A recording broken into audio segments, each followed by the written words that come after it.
Welcome to another episode of rEvXP Presents. I'm Chris Mann, the SVP of rEvXP, the gaming-focused division of the global integrated sports marketing agency Revolution. And today I'm excited to be joined by the head of Luminosity Gaming, Alex Gonzalez. What's up, Alex? Hey, man. How's it going? How are you doing? How was the weekend? Good. Excited to get out to Vegas, and we've got another panel coming up over there, so we'll be chatting a whole lot this month. Absolutely. So we're recording this on October 16th, probably come out in a week. Alex and I are going to be on an Esports 101 panel for the Esports Business and Gaming Summit. So that's what he's referring to. So we're really excited to connect in person. And of course, we'll be at a TwitchCon networking with the community there. So for those of you that don't know Alex, again, he's the head of Luminosity Gaming. He was named on Forbes 30 Under 30 list in 2022. He's a panelist for the Esports Awards, and he also serves as an adjunct professor on many universities across the country talking about gaming and esports. Alex, did I miss anything? Checks all the boxes. Man, you're crushing it. You're out there rising tides and educating the youth and grading and judging great activations as well as getting recognized for your own work. So kudos to you, man, for all you do for the industry. Yeah, appreciate it. So as we jump in, we always like to start with an easy question. What games are you playing? TFT right now and some of the Call of Duty beta, which, we'll see if they get together this year. Man, I was bummed because I was on PTO the last couple days, and I wasn't bummed because of that, because that was fantastic. But I did not get any beta, Call of Duty beta in. And I went on this morning, and I was like, oh man, I'm going to get a couple games in. And it was like, oh yeah, the beta ends in 1 hour. So I was like, no, like, come on, I really want to play. I heard, I'm really looking forward to the zombie mode because I love Call of Duty, the zombies mode. What did you think of the new game? Looks like they're going to give us a good year, and we'll see if that translates to the esports side and Twitch viewership and all that fun stuff. It was a down year after a few good years of Warzone, so see what it does. Well, that's exciting. I know that obviously the esports component is a big one, and that's why I want to talk to you, because obviously Luminosity has many teams, participates in many games across the esports ecosystem. So for those brand marketers out there, could you really let's talk about Luminosity, right? So you present many opportunities for brands to engage the gaming community through esports. Can you give us a little bit of an overview of the org? Yeah, so I think many brands come in and they say esports, as I'm sure many of the listeners will know. They say, hey, we want esports, but they really say they really want gaming holistically. So that's what we look at Luminosity to be. It's this ticket to activate across the gaming community, whether it's streamers, content creators, whether they primarily make content on TikTok, on YouTube. Now we've got Twitch and Kick, and then we also have the esports teams. So a little bit of everything to tap into the gaming community, rather than just maybe 8 years ago when you'd say esports and it really meant one team going to a competitive tournament, and that was pretty much it. Yeah, it's interesting. Obviously, anyone who watches this and, our conversation at the upcoming summit is going to be about like Esports 101. But, like the first thing that we talked about when we all met as panelists the other day was like, brands need a gaming strategy, and that may or may not encompass esports, right, as a strategic entry point to gaming, pending your goals and objectives. And so I think, you guys having such a broad kind of offering in terms of not only esports, but also the content creators across the board really separates you from probably a lot of other teams, right?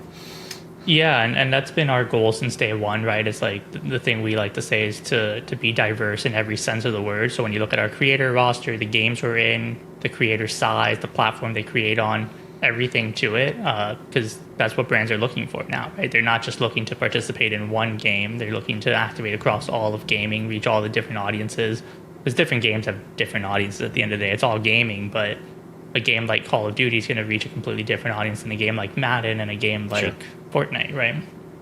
Yeah, and I think that's really important for brands, right? Like your demographic, who you want to reach, will dictate what game and gaming community. So whether it be the FGC with Street Fighter, like we're currently activating for Chipotle, or one of your partners who's activating around Call of Duty, or maybe Super Smash Bros., like those are completely different demographics versus League of Legends, or like you said, Madden or NBA. So, it's really important for brand marketers to have that understanding as they enter the space. So, Alex, in terms of all these different communities that you guys have or engage with, and because of the offerings that Luminosity provides, what type of opportunities really resonate with your community? Yeah, I think all of our streamers enjoy promoting stuff that they genuinely enjoy using. Campaign we've been running for the last few months is with Truth, to advocate to stop vaping. So most of our streamers enjoy that. They don't mind running that as, I wouldn't even want to call it an advertisement on their stream, because it's not intrusive. It's just part of the moment of their stream, and it's just something they believe in. We recently worked with State Farm. A lot of our creators conveniently use State Farm, so it's when we can do a brand that they're actually excited about is when it, really resonates with their community. It's when they feel that they can push it and it doesn't feel like a chore or a job to them, right? We just did Castlevania and a few other Netflix properties. We just had some of our streamers play My Hero Academia's new game, the new Bandai game. And we actually had many creators on we only chose, I think, 5 creators to be part of the actual campaign. But we had like 10 people playing it, because some of them were like, hey, like I didn't get picked, but I still want to play. So like they got a little bit of extra added value, free promotion out of that. So I mean, anime, if we had to kind of pick a segment, anime is one that's doing really well for us. Entertainment in general, with a lot of the great movies that have been coming out. But a little bit of everything. I think we've seen more brands dive into gaming than ever before this year, even though there's this macro trend that's like, oh, well, brands aren't spending dollars, brands aren't advertising. Might not be spending as much, but they're trying to get really smart about where and how they're spending, and that's why you see a lot of them enter gaming, which, you guys are no shocker to, Chris, on your end with some of the campaigns you guys have ran recently. Yeah, I think that you hit it on the head, right? It's like, how do you work with the right creators around the right brand, around the right property, to where you're trying to use gaming to create a relationship with using the gaming community, the gaming as a passion point, the top passion point for 18 to 24-year-olds, using that to create a connection, right? Not a transaction. And I think gaming does that better than I've worked in traditional sports for a very long time. Gaming really helps you create that relationship, that two-way conversation, whether it be with a team, a creator, you're spending time playing or watching your favorite content or game. Gaming's not just about watching and playing games either. Lifestyle content's very popular. You've had a lot of success there. We've had a lot of success with brands like Chipotle in that regard. So, gaming as a connective tissue to a younger, more engaged audience around their core passion point is the way that we always like to approach gaming. And I think that really hopefully shines through with the work that we do. And I know that's really, from our conversations in the past, like, important to you, right? It's like, it's not transactional. If it's transactional, your performance marketing, that's not the right approach in this space all the time. Yeah. Facebook ads still exist and they still work really well. If you want that, you can go get it, but you're not going to build that brand affinity. You're not going to build people who are genuine fans of your brand. And you mentioned traditional sports, and it's completely different, right? You're getting a completely different audience, but the way you're marketing is also completely different. Like, many of these viewers, I was going to say they feel like they're friends with the streamer, but a lot of them actually are, right? A lot of them are regulars in the stream, and they might not be their next door neighbor or someone they hang out with on the weekends, but they're spending 4 to 6 hours together through the chat, talking almost every day. So then you could even challenge which one of those relationships is even bigger of a friendship, your next door neighbor or the person you're talking to 6 hours a day. Well, who's more influential, right? Is it the NFL player who is tweeting at you, or is it a content creator that you made a point of like 6, 7, 8 hours a day, spending time with them, watching them, then going into, engaging with them through a community, through Discord, through Twitch, through whatever platform it is. That's why, to me, whenever we do a gaming 101, we always talk about, again, the two-way conversation. That's why brands are entering this space, because gaming provides a more influential outlet, on things like purchase behavior, brand affinity and such, versus like traditional sports. It does it really, really well. Yeah, exactly. It's your friend telling you that you really want this product, right? It's your friend telling you that they really like this brand, and just demographically it lines up really well, right? Because a lot of these brands are, like you said, trying to target that 18 to 24-year-old. A lot of these streamers are 18 to 24 years old, and as the space has grown, even a lot of the creators on our roster even trend a little bit older. But I think as you get older, it's kind of hard to apply it. But you think about it as we work with brands trying to target a little bit younger. When you're trying to target like a 14-year-old, you don't use a 14-year-old streamer. You use the 16 or 17, 18-year-old streamer that kid really wants to be when they grow up, right? It's someone they look up to. It's someone that's a role model. So even now, as we try to target 18 to 24-year-olds, like, some of our streamers are hitting their late 20s or early 30s, and they're still holding great engagement. They're growing their followings, and I think we'll see the average age of these streamers and creators continue to grow up as the space grows up. Yeah, more disposable income. I always say, yeah, you're engaging your current and future consumer, right, as through their main passion point. Something for brand marketers to consider how they grow brand affinity. So Alex, let's stay on that topic of you guys. How many games does Luminosity currently participate in? Right now, we've got about 10 teams, depending, if you consider some of them competitive or not, but yeah, around 10 to 11 teams. And obviously, all of those communities we've established are all really unique in terms of who the demographic and who the community member is. So could you talk a little bit about what separates maybe a community around Smash versus like Call of Duty, and how brands should think about activating with Luminosity, both within those communities and think as a whole? Yeah, and I think the communities, they vary by a bunch. We've won championships this year ranging from World of Warcraft to Pokemon Unite. Our MLB The Show player is the best player in the world. Multiple Smash championships. So we're competing a bunch of these different games, but they all have different demographics for us. And it really just depends on the brand's goal, right? Like, you look at a game like Pokemon Unite, and it doesn't reach the viewership of, say, the Apex Legends World Championship, but it reaches a completely different audience that you might not be able to reach with Apex Legends. And then you look at our Smash team, where we have multiple different competitors, but we're also putting on our own events, and we have our own YouTube channel around Smash. Completely different audience, and I think Chris, you and I are both fans of the FGC community, and it's shown how dedicated that audience is. That a lot of times they don't even have their own official tournaments, right? They don't have their own official circuit, but they still have sometimes record-breaking viewership and great in-person turnout. Some of the most passionate fans, I think many that work in the space would say. So, different boxes being checked, but at the end of the day, all different demographics, all kind of filling into that gaming bucket.